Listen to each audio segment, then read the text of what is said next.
Recently, I've worked through my Google interviews and lots of other interviews before that in the top companies. And this was the one skill which really helped me a lot, the back of the envelope calculations. So in this session, we are going to see that why this particular skill is important. We will look through some important numbers that we must remember, the almighty power of two table, which is going to help us in any kind of calculations.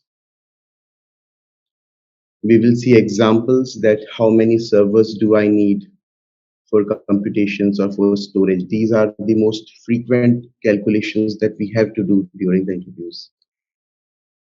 How many bytes do I need for a specific variable? Then we will do some hands-on exercises, and then we will see the process of mastery, that how we can master this skill.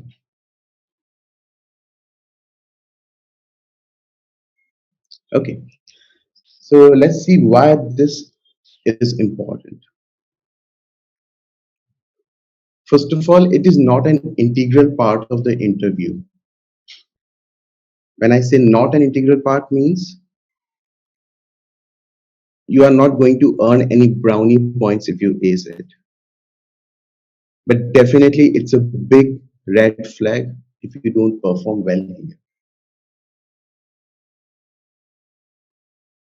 And the second thing is that you want to get done with this part of the interview as soon as possible. Because if you are able to do it, if you are able to nail this part, then it shows that you are awesome at resolving ambiguity. You know, in interviews, somebody gives you a problem, design Netflix, and you work through the ambiguity, you identify that how many servers you would be needing, what kind of storage servers you will be taking. And then you can show that you are able to solve ambiguity. Secondly, the most important thing, it saves you time because you want to save the time and spend on the other critical parts of the system design interview. And third thing, that if you crack this thing early in the interview, then it will help you to boost your confidence. And once you have good confidence, it's very highly likely that you are able to translate it into a good performance.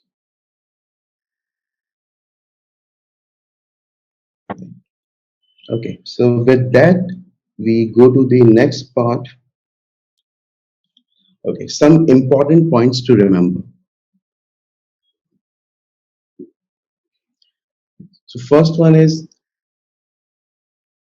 the planetary round trip time RTT or the latency is 500 milliseconds. So these are approximate numbers. It could be 400, it could be 600, or it could depends on various other factors like what kind of network you are using.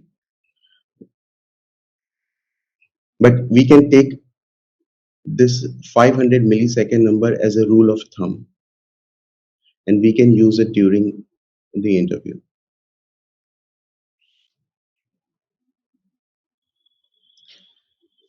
Then the another very important thing that comes is that how much time it takes to read from various sources of data, how much time it takes to read from RAM or SSD or network.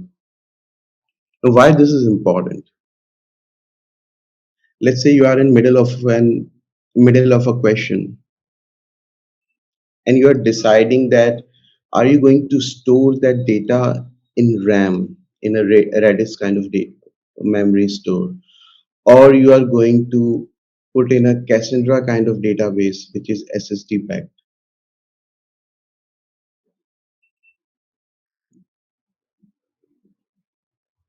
or you are going to do it in old style that you are going to put it in some kind of disk based data structure. So that's where these numbers are quite important. So if you look at the numbers from Reading 1 MB data from RAM sequentially takes 0.25 milliseconds. From SSD, it takes 1 millisecond. Right?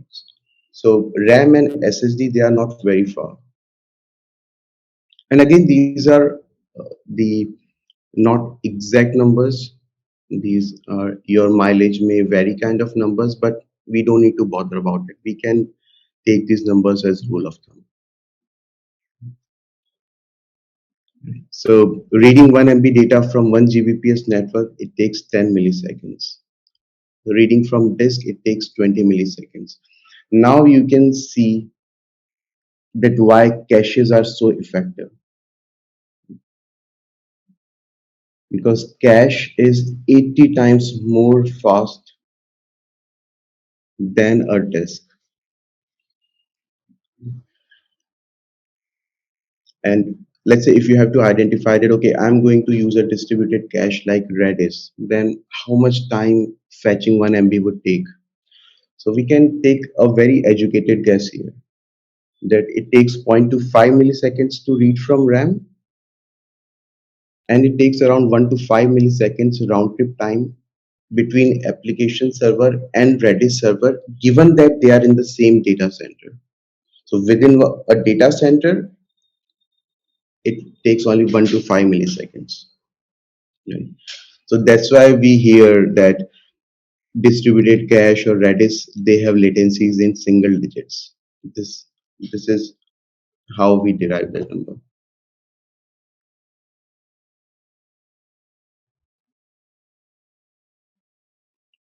Okay, so let's move to the next one.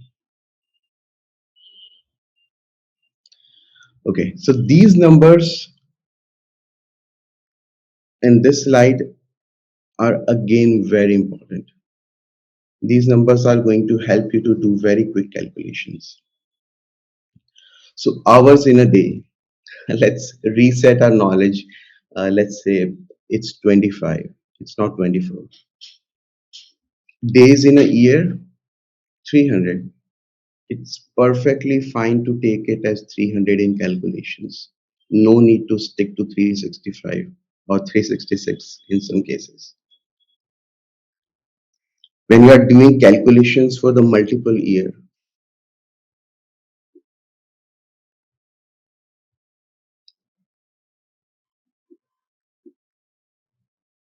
that in 5 years or 10 years, how much data I'm going to need, or how many servers I'm going to need. In that cases, we can do it like this: that 3 years is 1,000 days, 6 years is 2,000 days, 9 years is 3,000 days.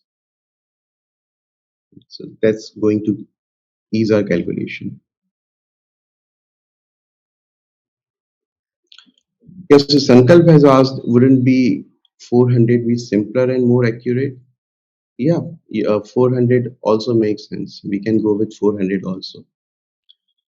So then the idea is to do ballpark calculations. So 400 is also fine. Thank you for answering, questioning that.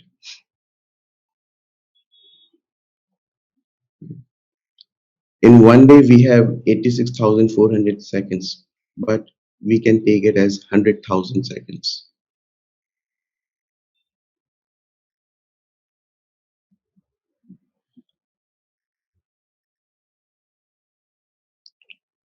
This one we all know, but we should keep it at top of the head so that we don't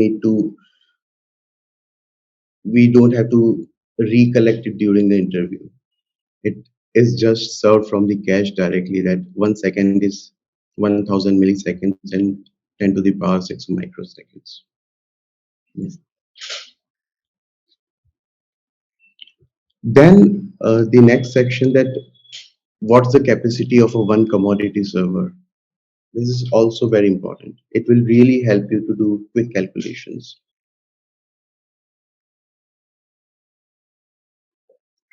Sure, I will. And Nagarjuna has asked that can we have access to the slide? Sure, I will share it. So one commodity server, we can take a very good assumption that it has 100 TB terabytes of disk. It has 128 gigabytes of RAM, and a server has 32 cores. And one core can run 8 threads per core. So again, the number 8, it is a very approximate number. It depends on the kind of application, it depends on the language that you are using, because in case of Java, they are going to be very heavy threads. In case of maybe Golang, they are very lightweight threads. But for the purpose of interview, it's a it's an acceptable number. So 32 goes into 8, so that means 250 threads. Okay, by one core, I mean one CPU, the one processor.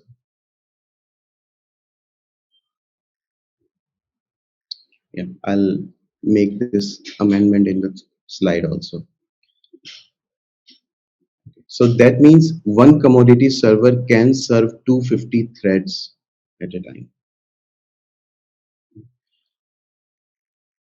Then there are some questions around the chats, that how do we design the chat system.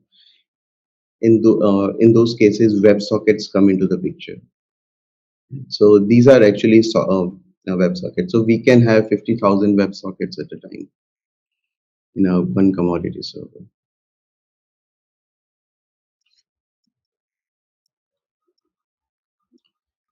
Yeah, let's move to the next part.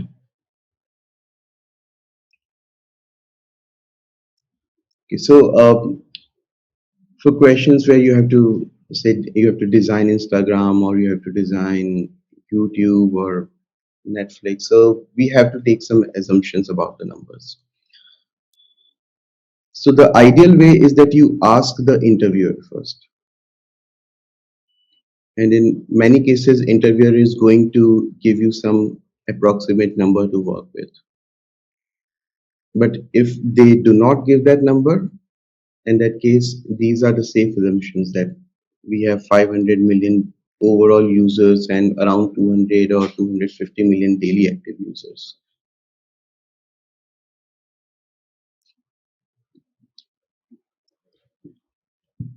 Then second thing, usually that the reads are much, much, much higher than writes. So for example, social networks or Twitter, let's say, one person sends a tweet, and if that person has 100 or 200 followers, then that one write is going to be read almost 100 or 200 times. Right? So that's why in some cases the reads can be 1,000 times of writes. So this is why when it comes in the interview, we should be very careful about the part where reads could be much higher than writes. So we have to do the calculations for that much more carefully, and we need to make sure that the number of servers and those things are taken care of.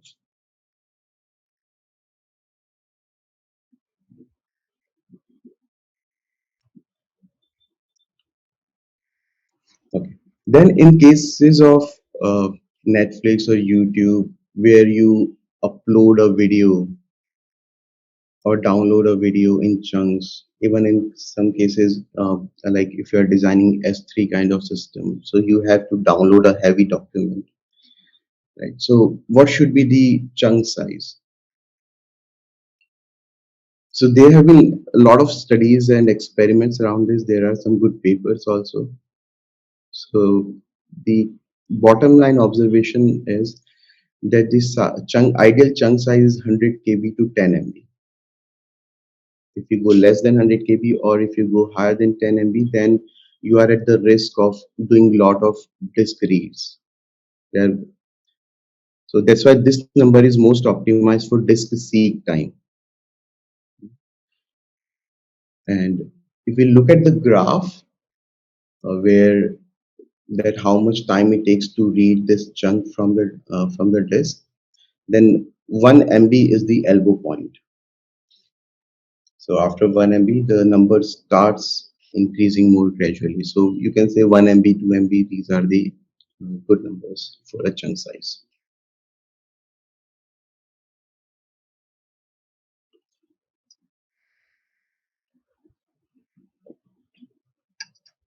Okay. This table is the most important table, the power of two table. I'm sure we know this stuff, but these numbers should be tattooed on our brain. Even if in sleep somebody asks you that what's 2 to the power 30, you should say that it's 1 billion, it's 1 gigabyte, it's 10 to the power 9. So we have to memorize these tables to that extent.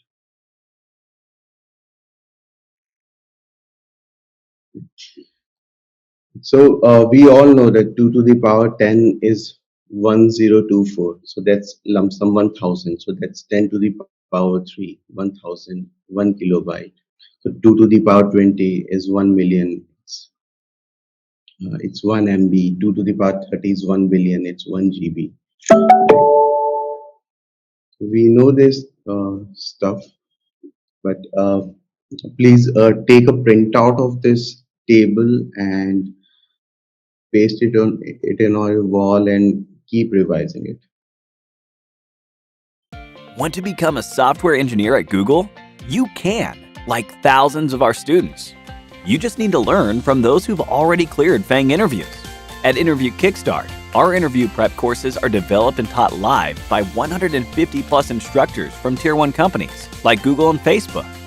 Our courses are tailored to help you crack software engineering domain interviews, including back-end, full stack, machine learning, embedded systems, data science, and more. To learn more, book your free webinar slot today